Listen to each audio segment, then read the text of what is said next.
Temos mais alguns minutos, então eu peço que todos sejam rápidos aqui nessa rodada final, já agradecendo a presença de todos, como fizemos no primeiro bloco. Eu preciso olhar para o futuro aqui, que é o tema do bloco. Vou perguntar para o gerente de planejamento do metrô, Luiz Antônio Cortes, o que nós podemos esperar para o futuro do metrô de São Paulo, daqui 20, 30, 40 anos, quem for ouvir esse áudio aqui, qual é o planejamento hoje para chegarmos no futuro do metrô de São Paulo? Nós acreditamos que a rede de metrô deve continuar crescendo, é fundamental que ela continue crescendo. Isso porque o sistema de metrô em São Paulo é sustentabilidade na veia. É impossível imaginar que São Paulo tivesse se desenvolvido como se desenvolveu se não existisse a rede de metrô. E nós temos, modéstia à parte, um sistema bastante eficiente, reconhecido seguidamente como melhor ou entre os melhores serviços públicos prestados à população. Então, é fundamental que a gente continue a promover o crescimento da rede de metrô. Como o Felipe falou muito bem, os investimentos nos últimos anos, eu diria mais do que até na última década, têm sido elevados e eles são necessários, eles são fundamentais, porque as nossas externalidades são extremamente positivas.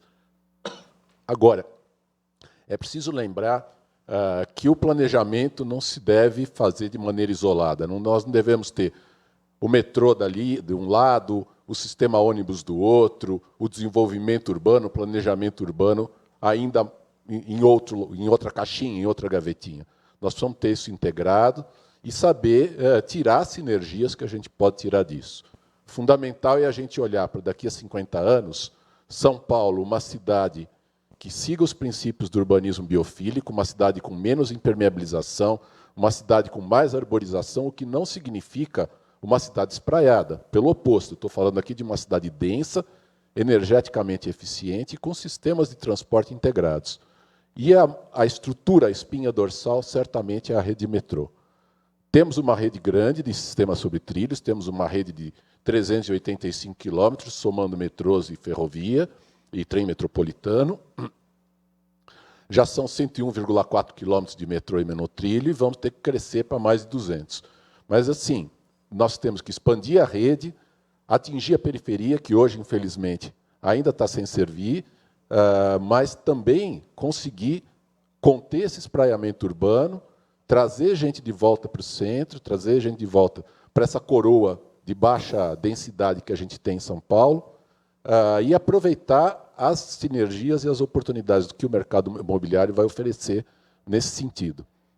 Rafael, rápidas palavras aí, que a gente está próximo do fim aqui desse painel do Fórum. Qual é o seu olhar para o futuro a respeito da mobilidade aqui sustentável em São Paulo e nas grandes cidades?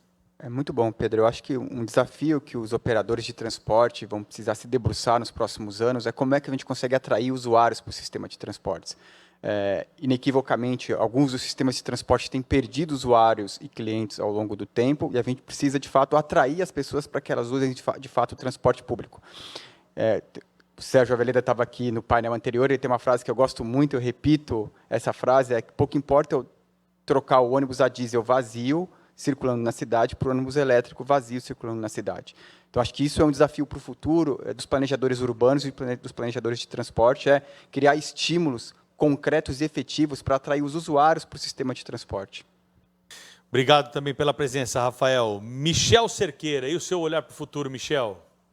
Bom, acho que o mais importante aqui é que a gente tenha não só a mobilidade, mas como a cidade como um todo, olhando para o futuro, e é isso que a gente tem feito, é incorporar cada vez mais tecnologia e cada vez mais soluções inovadoras, que não necessariamente dependam de tecnologia, para dentro da cidade, para dentro dos seus problemas, e trazer essa mentalidade inovadora para enfrentar os problemas. Como bem colocou aqui o Felipe, a gente tem muitas coisas ainda a vencer, temos muitos problemas do ponto de vista fiscal e financeiro para superar, e nada como um olhar inovador para tentar superar. Eu acho que é isso que a gente tenta todo dia ali um pouquinho, é entender novos modelos de negócio e tornar São Paulo cada vez mais atrativa, mais eficiente e mais eficaz para que o empreendimento aconteça, para que o emprego seja gerado e para a renda aconteça na cidade.